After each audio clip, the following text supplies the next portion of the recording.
Assalamualaikum warahmatullahi wabarakatuh. Halo semuanya, apa kabar? Semoga kita dalam keadaan sehat semua ya. Sebelumnya, kami dari kelompok 2 akan memperkenalkan anggota kelompok kami terlebih dahulu. Yang pertama yaitu Sylvia, yang kedua Fitria Musdalifah, yang ketiga Dia Laharasati, yang keempat saya Muh Alif Nurrohman, dan yang terakhir Harini Sakaah. Nah, di sini kelompok kami memilih perusahaan Avon untuk kita analisis. Yang belum tahu perusahaan Avon, di sini akan saya jelaskan. Perusahaan Avon itu berkantor pusat di New York City. Dia merupakan salah satu perusahaan terbesar kelima di dunia dan sejauh ini menjadi penjual terbesar kosmetik dan barang-barang terkait kecantikan.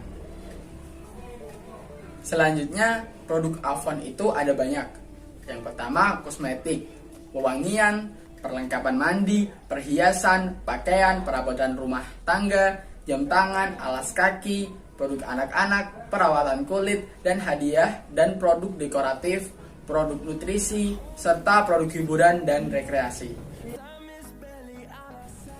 Visi perusahaan Avon yaitu menjadi perusahaan yang paling memahami dan memuaskan produk, layanan, dan pemenuhan kebutuhan wanita secara global. Selain visi, tentunya perusahaan Avon juga memiliki misi. Yang pertama, pemimpin dalam kecantikan global. Yang kedua, pilihan wanita untuk membeli. Yang ketiga, perusahaan penjualan langsung terkemuka. Yang keempat, perusahaan yang paling dikagumi.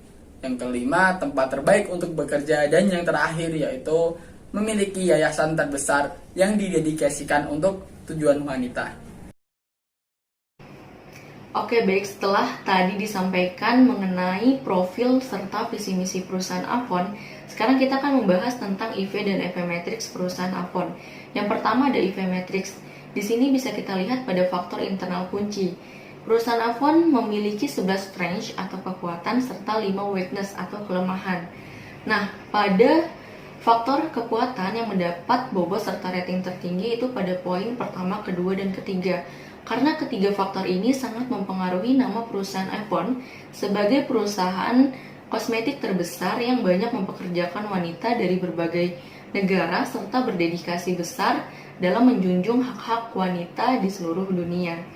Lalu pada faktor kelemahan yang mendapat bobot serta rating tertinggi itu pada poin pertama, yaitu biaya pemasaran dan R&D yang tinggi karena faktor ini sangat mempengaruhi penurunan penjualan serta pendapatan perusahaan Avon dari tahun ke tahun. Lalu di sini kita mendapatkan total rata-rata tertimbang yaitu 2,24, masih di bawah rata-rata. Nah, EV Matrix di bawah 2,5 ini mengindikasikan bahwa kekuatan persaingan perusahaan Avon masih lemah terhadap pesaing. Lalu yang kedua ada EV Matrix. Di sini bisa kita lihat pada faktor eksternal kunci. Perusahaan Avon memiliki 7 opportunities atau peluang dan 6 ancaman. Lalu dari hasil perkalian bobot dan rating seluruh faktor eksternal kunci ini diperoleh total rata-rata tertimbang sebesar 2,41. Masih di bawah rata-rata. Nah, EV Matrix di bawah 2,5 ini mengindikasikan bahwa strategi perusahaan Avon masih kurang efektif dalam mengambil peluang dan mempertahankan ancaman. Sekian penjelasan IV dan EV Matrix dari saya. Selanjutnya akan dibahas oleh teman saya, Musda. Selanjutnya yaitu CPM analisis atau competitive profile matrix. CPM ini digunakan untuk membandingkan produk perusahaan kita sendiri dengan produk perusahaan pesaing. Di sini kami menggunakan perbandingan antara Avon, L'Oreal, dan Revlon. Pembandingan ini dengan menentukan key faktornya, yaitu perikanan, harga jualnya, posisi keuangan, kualitas produk, dan lain-lain yang kalian dapat dilihat pada PPT. Untuk bobotnya sendiri yaitu antara 0,1 sampai 0,2. Untuk ratingnya sendiri yaitu dengan melihat objektivitas dari para pelanggannya. Selanjutnya yaitu SWOT analisis. SWOT analisis adalah SWOT yang membandingkan antara strength, weakness, opportunity, dan threat. SWOT analisis ini sama dengan pada IVE dan FVE analisis. Untuk mencocokkan dari SWOT analisis yaitu menggunakan SO, WO, ST, dan WT strategis. Untuk SO strategis sendiri yaitu membuka perusahaan baru di negara berkembang khusus untuk produk skincare dan kecantikan untuk wanita dan pria. Ini cocok pada S5, O2, dan U3. Yang kedua yaitu menjual produk dengan penjualan langsung dan online agar lebih dikenal masyarakat luas. Sebab produk Avon sendiri banyak yang belum mengenalnya. Ini cocok untuk S1 dan O6. Yang ketiga yaitu menaikkan harga jual produk dan menurunkan biaya transportasi pengiriman barang. Ini cocok pada S7 dan O5. WO strategi sendiri yaitu meningkatkan penjualan dan promosi di Asia Pasifik. Ini cocok pada W2, W3, dan O4. Strategisnya yaitu membuat produk baru dengan kualitas yang tinggi. Yang kedua, membuka perusahaan baru di negara yang belum diekspansi. WT strategisnya yaitu menurunkan biaya pemasaran dan R&D. Yang kedua yaitu memperkerjakan CEO dan COO. Yang ketiga yaitu membuka toko fisik baru. Baik, materi selanjutnya yaitu GSM atau Grand Strategy Matrix.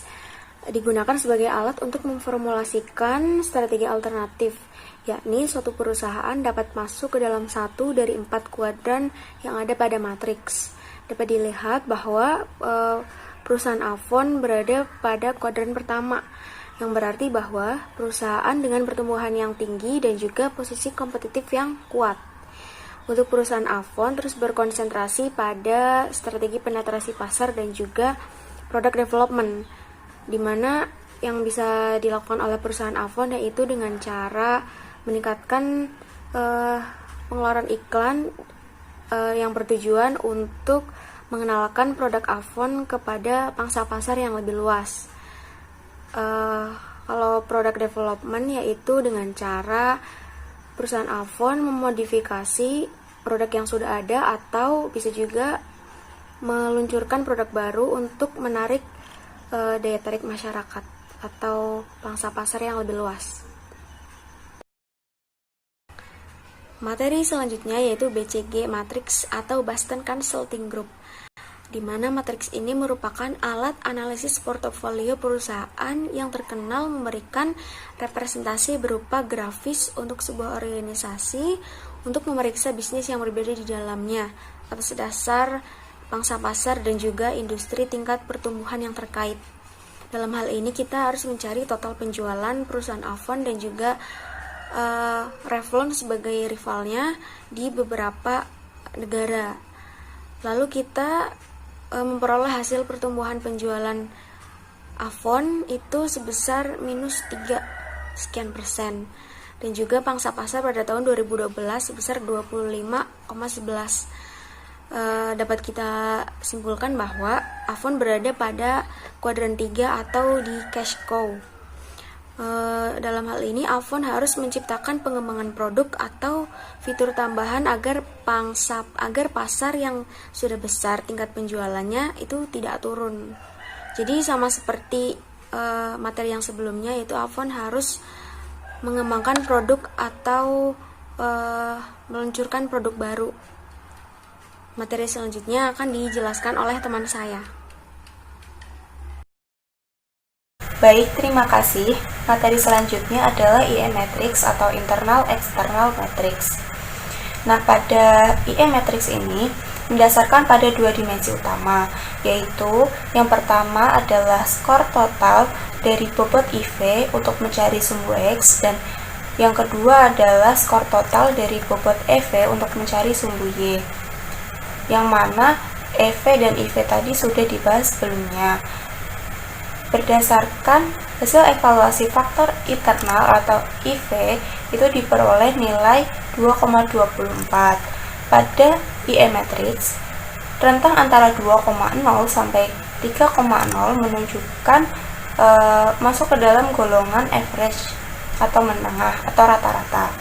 Nah, sementara hasil evaluasi faktor eksternal atau EV diperoleh nilai 2,41. Nilai ini digolongkan ke dalam nilai yang medium atau menengah.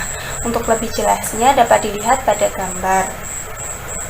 Pada gambar menunjukkan bahwa IE Matrix dari perusahaan Avon ini berada pada sel 5. Biasanya perusahaan dengan kondisi ini menerapkan strategi hold and maintain atau strategi bertahan, yaitu dengan menggunakan strategi market penetration atau penetrasi pasar dan product development atau pengembangan produk. Selanjutnya adalah QSPM Matrix. Untuk perhitungan QSPM Matrix dapat dilihat pada tabel. Kemudian dari tabel kita dapat melihat bahwa perusahaan Avon mempertimbangkan dua alternatif strategi, yaitu market penetration atau penetrasi pasar serta product development atau pengembangan produk. Untuk total skor daya tarik dari market penetration adalah 3,45, sedangkan total skor daya tarik dari product development adalah 3,08. Oleh karena itu, berdasarkan analisis jumlah skor daya tarik keduanya, menunjukkan bahwa bisnis perusahaan Avon harus melakukan market penetration yang lebih luas lagi. Kemudian, bagaimana sih caranya untuk memperluas pangsa pasar yang ada? Hal ini dapat dilakukan dengan meningkatkan penjualan, meningkatkan iklan, serta melakukan promosi yang lebih efektif lagi, serta menarik minat masyarakat secara luas.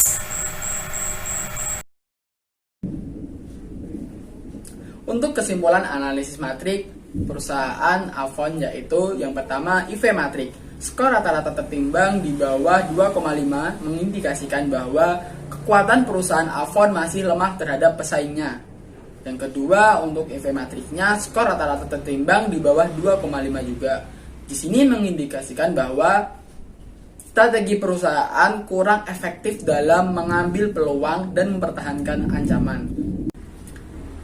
Untuk yang ketiga, CPA matrix. Jumlah Avon terendah sebesar 3,5 dibandingkan dengan pesaingnya L'Oreal sebesar 3,6 dan Revlon sebesar 3,4. Yang keempat, GSM matrix. Di sini perusahaan Avon harus terus berkonsentrasi pada strategi penetrasi pasar dan product development. Yang kelima, BCG matrix. Di sini Avon juga harus menciptakan pengembangan produk atau fitur tambahan agar pasar yang sudah besar tingkat penjualannya tidak turun. Yang keenam, IE matrix. Perusahaan Avon masuk ke dalam sel 5, yang mana biasanya perusahaan dengan kondisi ini menggunakan strategi hold and maintain, yaitu dengan strategi market penetration and product development. Yang terakhir yaitu QSPM matrix. Di sini perusahaan Avon harus mengembangkan pasar yang lebih luas karena dari dua strategi alternatif, nilai total skor daya tarik yang diperoleh lebih besar pada market development, yaitu sebesar 3,45. Nah, itu merupakan pemaparan materi analisis matrik perusahaan PT Avon dari kelompok kami. Apabila ada tutur kata yang kurang berkenan, kami mohon maaf. Terima kasih. Assalamualaikum warahmatullahi wabarakatuh.